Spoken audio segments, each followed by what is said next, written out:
готово, пошло. Okay. We on, yeah? Все, пошло, рэп. George, thank you very much for coming here. You're very much welcome. I'm telling you this on behalf of all the Russian fans. We have a channel on a popular Russian network called VK Kontakte, called Underground Uyghurs, where we ask our viewers the question to ask you everything they would like to ask. So we sort of regrouped the questions, rephrased them a little bit, and put it together, and came up with a list of top 10 questions that I would like to, on behalf of our viewers, to pass on to you, to ask you, and to ask for your kind answer. So please elaborate on that one by one, and we started to make it as interesting as possible, both to you and to our viewers. Okay, I first want to thank Vildred Bachus and Jabal and Zach, the MSK Eastside Gallery, for bringing me here to Moscow. Everything is running perfectly, and I'm very impressed with this exhibition of my work. East Side representing, you know. Okay, George. The first question. Some say that advertising is bigger than life, and the photography is the life itself. Given the fact that cover art is, I would say, both. I mean, where are you in this dilemma? I mean, what is a cover art for you? Is it more advertising or is it more real life? For me, personally, all the musicians that I work with, I would first want to become familiar with their music, so I see what style it is, and then I would ask the artist if he has an idea for a cover himself, or does he want me to give him ideas, and then I would make the idea, whoever had it, work for a vinyl cover or a CD cover. And my objective was always make a cover that looks like the music sounds inside. I never make photos just for myself. I make photos that work for the artist is happy with, and is proud to show on this cover. Interesting. So you're saying that cover art is impossible to make without hearing the music of an artist you're working for? There are some graphic designers who say that they never listen to the music that they are going to design a cover for, and they design a cover that's some piece of art that they like and has nothing to do with the artist, the musician, or the content, what's in the music. But that was never the way I thought. I always want the musician to be happy with his cover that I made for him, and even if it's an idea the artist had that I don't really like, I will still do it, and I don't have to show that photo in my collection, but the artist has to live with it the rest of his life. I see. Well, this is a very interesting topic that I wanted to cover too. So you started 1978. Probably you started early, but I mean the first work was 1978 in the way that it's recorded on your resume at least. So you probably seen a lot of briefs, so meaning that artists would ask you, George, shoot me like this, shoot me like that. I wonder, have you ever encountered the situation where your taste and your feel towards this or that artwork did not match the taste and feel of an artist? Saying that, for example, artists saying, I hate this work, George. What do you think? What do you say? How do you manage these situations? As I said before, it's not my cover, it's the artist's cover. If it's his idea that he wants to see, I'll do it. A good example was Biz Markie's first album. I was working for the record label on my own, doing the photography and the design, but when the whole Chillin' Records was picked up by Warner Brothers for distribution, Warner Brothers sent their own art director, and when the first project that we worked together with, I was the photographer, she was going to be the graphic designer. Biz Markie wanted to have him and his DJ drop their pants, show their white boxer shorts, and they wanted the special thanks to be printed on top of the white boxer shorts. The art director from Warner Brothers hated that idea and quit the project. I had no problem with it, and I kept on working, and the art director never came back. But you photo shooted that? Yeah, sure. All right. No problem. It's an artist's idea. I don't have to put my name on it. His name is on it. I don't have to put my name on it. Okay, so I see. So the idea is still vacant. probably reuse it. I never have a problem like that. No. Okay. All right. In principle, did anything change in the way artists would like to see themselves back then and now on the cover art? Do they want do they want now to be featured bigger than they are, richer than they are? That's a great question. I think back in the day when photography first started coming onto vinyl, I mean, we're talking the 50s. I think before that, I don't really know what the covers looked like. I think they were sleeves with a disc inside. But in the 50s and 60s, they started to make picture covers. And I think in the beginning, the bands would just wear suits and be photographed in a studio. And on many occasions, that's what I did. I mean, the Ramones I worked with, some of the hip hop artists, we do shootings in the studio. But Big Daddy Kane, for example, and Biz Markie on occasion, and Master Ace for sure, they had their own ideas. Master Ace wanted his first album cover. He showed me a Curtis Mayfield cover from, I think, the 70s or 60s. And it's Curtis Mayfield sitting on a beach and it looked like Coney Island with apartments in the background. I found a location that looked very similar. I photographed Master Ace in that location. Big Daddy Kane always wanted to be Black Caesar on his first cover, and he wanted to have a big production with slaves, dancing girls, and 17 people on the cover. And I thought, by the time we got that many people into a 12-inch format, his face would be too small. He was a good-looking guy. So I refined his Black Caesar idea into him sitting on a throne with 3 slave girls feeding him grapes and golden apples and blah, blah, blah. So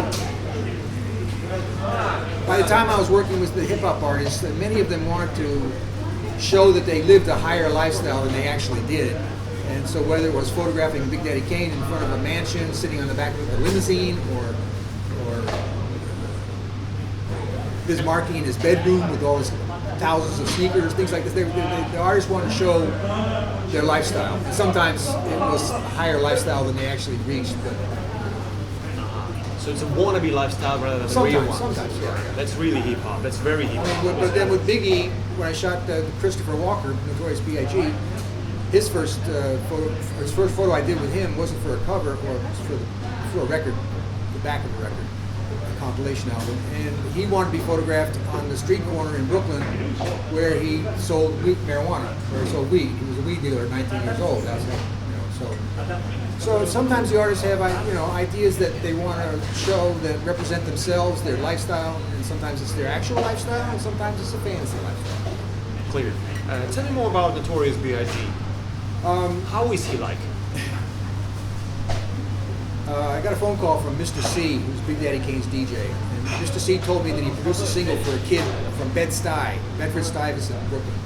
Which is one of the worst neighborhoods in Brooklyn back in the day. And Mr. C needed a black and white photo of this kid, who I didn't know, for the back of this compilation album. So I told Mr. C I'd do it for free, because I did a lot of work for Big Daddy Kane. He got paid. But I wasn't going to Bed-Stuy by myself with a camera. Mr. C had to come with me. So I went to this Grave Road in Brooklyn. We went to the street corner where Biggie worked, selling weed. And I took pictures of Biggie and his DJ 50 Grand with the street corner, the signs, the 2 signs at the street corner, the names of the streets up high. So it was like I'm shooting up at Biggie and the street sign behind. It was kind of an awkward photo. And I only shot I shot 34 pictures. I had enough, and I wasn't, like I said, I was getting paid. There was no money for the film and processing. So I said, okay, that's it. And I was getting ready to leave, and Christopher Walker, the boss, said to me, can you shoot my posse? I said, what posse? Where? And the next thing I knew, 20 guys showed up, and I lined them up on a painted wall across the street that had some graffiti on it. And some of the graffiti was pretty interesting. It said B.I.G. and it said Old Gold 40, which is a 40-ounce beer malt liquor that was cheap and the people drank a lot. Right. And I'm arranging these guys, telling them to get closer together, and I look into my camera to focus it, and I see Christopher Wallace had a Uzi pointed at the camera. I didn't know where that came from. One of his buddies handed it to him when I wasn't looking. So I just said, please point that somewhere else from the camera. I took 2 shots and I was out of film, and that was that. And to be honest with you, I never saw Biggie in concert. If I knew he was going to become so big, I would have shot more film. I would have shot some color film, but if you only knew. You never and know. That's the shot, right? That's the shot right there, yeah. Потом надо будет поставить эту фотографию. I mean, I have other shots. I have another shot it's in my hip hop book. Biggie and his DJ, and Biggie looks like really mean, and the DJ's laughing. So I call it "Give me your money." It's like Biggie has a knife in your stomach, my stomach, the point of view. It's a knife in the stomach, and the DJ is saying, "Yeah, you better give me your money." And then I have the full posse shot, which is a lot of guys in it. And then this was. Picture we're showing here is a close-up of Biggie and his posse, and how that happened. I was cleaning up the scan, cleaning the dust off the scan after I'd scanned it and was retouching it. I had zoomed into the picture, and my wife came into my office and looked at the monitor, the image on the monitor, and goes, "Oh, that's scary." I said, "Great, we'll leave just like this, close-up on Biggie." Yeah, that does work. I totally understand. But speaking about this, do you think that revealing the real self of an artist is an important issue for the cover art itself, or is it more about their outer image and the role they're playing? So you're saying that he was more in his role rather than his real self. But did I get it right? Well, I don't know what his real self was, but he was not friendly. He was not. Young, tough guy, young hood, as we say, and as I said, he was 19 years old. I don't think he really had developed his personality that he had at the end of his short life. But it's whatever the artist wants, I'll do. I see. I have no boundaries when it comes to working with an artist. After all these rock stars, you finally moved to hip hop. So Soul Sonic Force, we talked about it. So Bismarcky, which touchdown, Big Daddy Kane, Cool Rap, Run-D.M.C. So, I mean, what's in hip hop for you? I mean, why hip hop? What did you find new in hip hop that we didn't see in rock? Well, the foundations of hip hop, the beginning of hip hop came from Jamaica. Kool Herc was the pioneer, I think, of hip hop in the Bronx. I wasn't part of that culture, but I'd been in Jamaica many times, and on the jukeboxes in Jamaica, they would often have Aretha Franklin's song, a single, a 7-inch. On the backside would be the instrumental version of that song, and I learned that later that the DJs in Montego Bay, Jamaica, or Kingston, or whatever, they would play the instrumental side of the single and do their own lyrics. And this is what Kool Herc did. He played instrumental music and then put his own lyrics on this. I lost your question. I'm sorry. What's in hip hop for you versus rock stars? To me, it's all about music, and it's all about translating the music into an image that the artist is happy with. To me, whether I should photograph a jazz musician, a punk rock musician, a hard rock musician, or a hip hopper, it's just about understanding their music, where they want to go with it, and how they want to look, and how can I make a photo that works for them. Point taken. Thank you. From a standpoint of your creative taste, how would you explain the phenomenon of today's bling fashion in hip hop? I mean, where did it come from, and why is it so popular among youngsters nowadays? Well, I think it was, again, in the beginning of hip hop, they didn't have fashion. If you look at the picture of Soul Sonic Force, they're wearing costumes like Indians and Vikings. The kids at that time, to show they had money, they would wear gold chains, and I think that sort of started all of what you say is called bling bling. It was whether they were a drug dealer or a successful musician, they tried to show this by driving fancy cars and wearing lots of gold jewelry. I think that's just become a style of itself today. I don't think, I mean, you'll see that hip hop style of big gold chains and expensive sneakers, and the kids are taking that over, and even if they're not musicians, they're wearing it because it's fashion trendy. All right. Two final questions. If we speak about technicalities of the work, I mean, it doesn't really matter what camera you use. It's all about your aura. It's all about your eyes, your heart, your mind, your taste. No, for me, the cameras are just a tool. I can work with any kind of camera, digital, analog, Hasselblad, Canons. I even had an old German camera called a Paxette. It was very small, it was all metal, fit in my pocket. You had to focus it. There was no way to focus it. You just had to set the distance manually. You had to set the exposure manually. There was no light meter in it, and I use it with a flash in nightclubs to take pictures in nightclubs.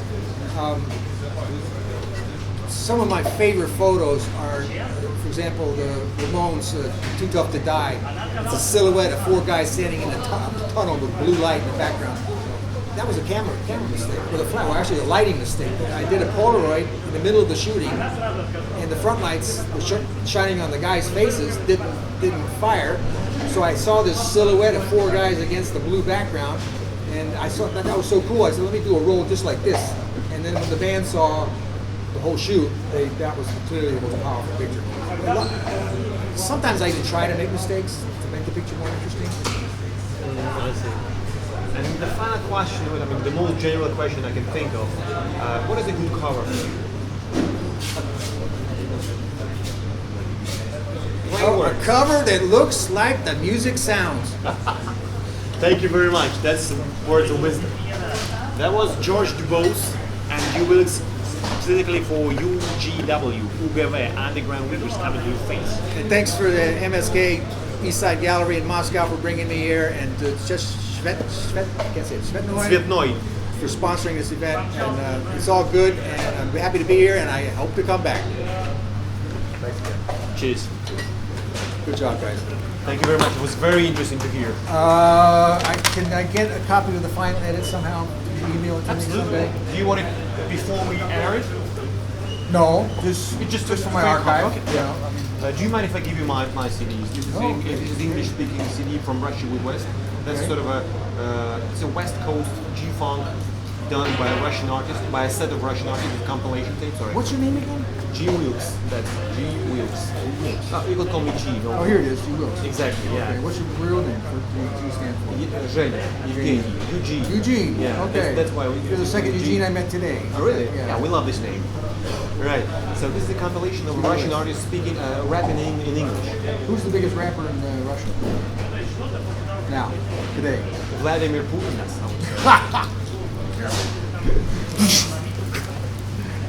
All right. So nice. Okay. Gangsta party, freestyle to road. Exactly. It's an honor to have Melomanase and MMC DJ. I did. Yeah. Good. Thank you, sir. No, that's my solo CD in Russian. Okay. Maybe one day you ever? This looks like LEG. That's exactly what it is. And then the biggest database of Russian video hip-hop, Russian hip-hop videos here. Alexander is the mastermind behind this project, rapdb.ru.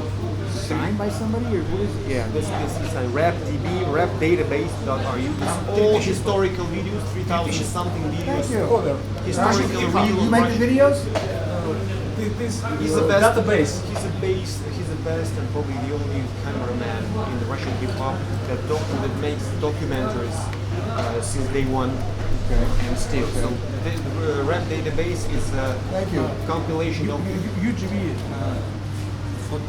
One of the projects. Thank you guys. Thank you very much. Thanks for coming. Have you seen this film? Rubble Kings? No. Beginning of hip hop. Really? Yeah. I should. The gang. It's on Netflix, I think. The gangs in New York and how they Cool Herc and Afrika Bambaataa started the Zulu Nation, and he wanted to stop the gang warfare and by having parties. I love this era of hip hop. More specific, do you mind a picture? No, sure. send me a copy, all right? Absolutely. And if you need my email address, I'll give it to you, or you can just Google my name and you find me my website and you can contact me. One second. East side. East Coast. Thank you again. Спасибо.